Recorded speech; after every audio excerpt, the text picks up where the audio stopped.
안녕하세요. 속풀이 짬뽕 알뜰 세트입니다. 요즘 TV엔 참 많은 외국인들이 나오고 있는데요. 나름 본인 나라의 문화를 보여주기도 하고 한국에 대한 생각을 이야기하기도 하여 큰 인기를 얻기도 합니다. 완전히 탑티어급의 연예인이 된 경우도 있지만 순식간에 나락으로 이미지가 떨어져 버린 외국인들도 있는데요. 이번엔 정말 논란 한방에 한국에서의 이미지가 떡락해버린 외국인들을 모아봤습니다.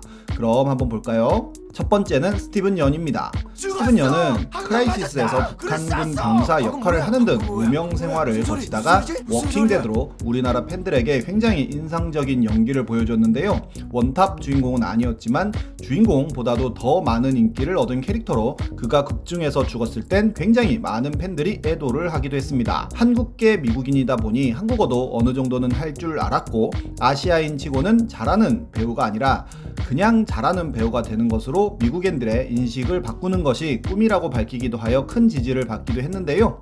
응답하라를 20시간 동안 정주행했다고 밝히기도 하고 코난과 함께 찜질방에 가는 모습 등 친근한 모습을 보여주며 굉장히 많은 팬이 생깁니다.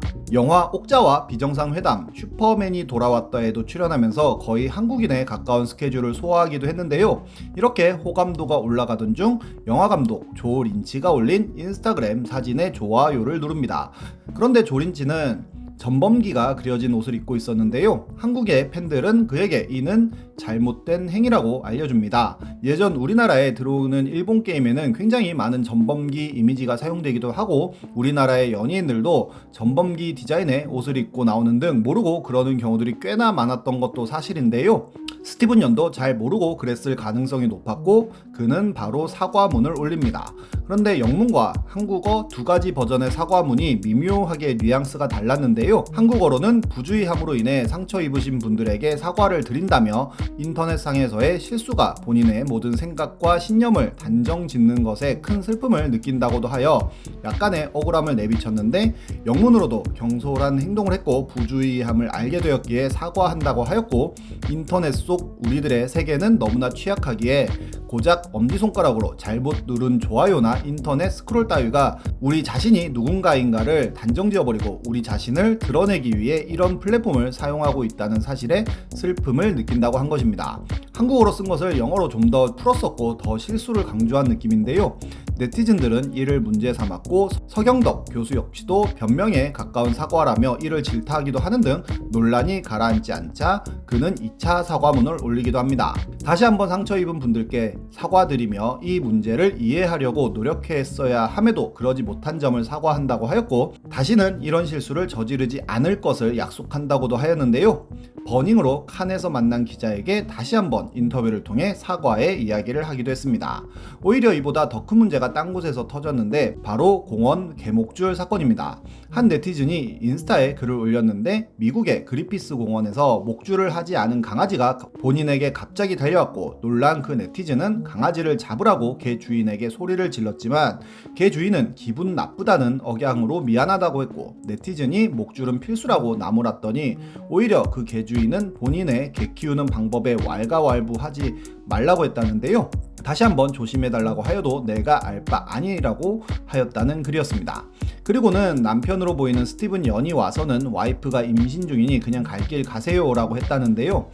바로 그 네티즌은 공원 관리인에게 그 부부를 신고했고 그 모습을 보자 부부는 개 목줄을 채우더라는 이야기였습니다. 그리피스 공원의 규칙 자체가 꼭 목줄을 채용해야 한다고 쓰여 있었기에 이는 이 부부의 빼박 민폐인데요. 스티븐 연은 이에 대한 어떤 대응도 하지 않았고 나중에 해당 인스타 글도 삭제가 되었지만 이 소식은 굉장히 많은 언론에 의해 보도가 되었고 역시 그의 이미지를 깎아먹는데 큰 일조를 합니다. 전범기에 대하여는 2번의 사과를 했고 목줄 사건도 스티븐 연보다는 와이프의 사건이고 확실하게 진실이 밝혀지진 않았던 걸 생각하면 마녀 사냥식의 여론몰이인 것 같기도 하지만 아주 좋던 이미지가 굉장히 안 좋아지는 계기가 되었습니다.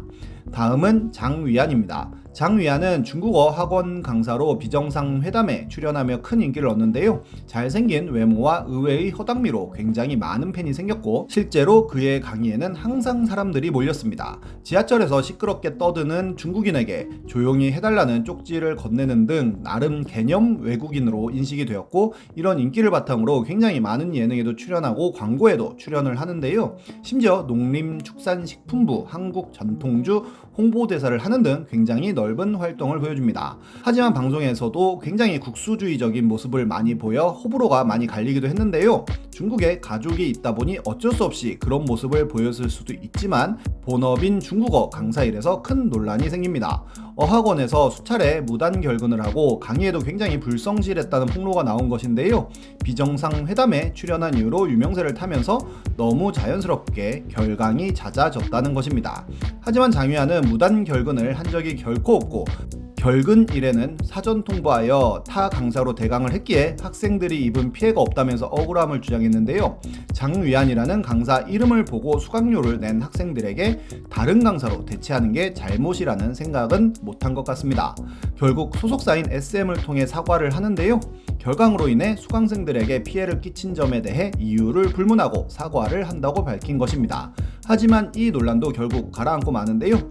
장위안의 인기가 없어지자 더 이상 그를 찾는 방송이 없어졌고 다시 그는 본업인 강사 일에 충실해질 수 있었기 때문입니다. 다음은 NS 카야입니다. 그는 터키인 통역사로 2002년 월드컵 직후 한국에 왔다고 하는데요. 초능력자라는 영화에도 출연하고 세월호 사고 때 진도로 내려가서 자원봉사로 케밥을 주는 것으로도 유명해졌으며 비정상 회담에서는 한국말도 잘하고 굉장히 진지하게 보수적인 의견을 주장하여 터키 유생이라는 별명이 붙었고 꽤 많은 인기를 얻으면서 여러가지 광고에도 출연합니다. 그러면서 비정상 회담 갤러리에는 NS는 바람 절대 안 필 것 같다는 글이 올라오는데요. 속이 꽉 찬 남자 같다며 질투는 나지만 그래도 알콩달콩한 모습 보면 참 예뻐 보인다는 글이었습니다.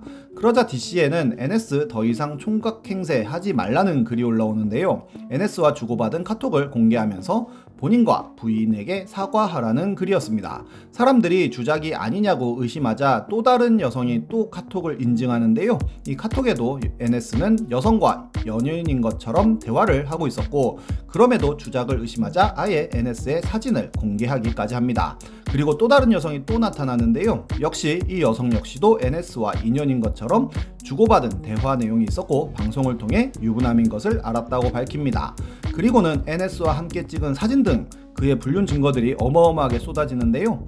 그러자 그는 카톡을 탈퇴하고 비정상 회담 팀과의 연락을 끊는 등 완전히 잠수를 타버렸고 한참 후에 한밤의 TV연예에서 총각 행세를 한 적이 없고 결혼 전에 주고받은 문자였다고 인터뷰를 하기도 했는데요. 얼마 있지 않아 한밤에선 해당 여성이 2달 전까지도 만났다는 인터뷰를 또 담기도 했습니다. 그리고 외국인용 채팅 사이트에 본인을 이탈리아 사람의 싱글이라고 올린 캡처도 퍼져 더 논란이 되기도 했는데요. 그리고 방송에도 NS 절친으로 나온 사람이 DC에 글을 올렸는데 NS가 야한 농담하고 처신을 잘못한 건 사실이지만 광고 위약금이 들어오면 폭로자에게 책임을 묻지 않겠냐며 친구를 괴롭히지 말라는 협박을 하기도 했습니다. 단 한 번의 대처로 이미지가 완전히 달라지는 게 아닐까 싶습니다. 지금까지 속풀이 짬뽕 알뜰 세트였습니다.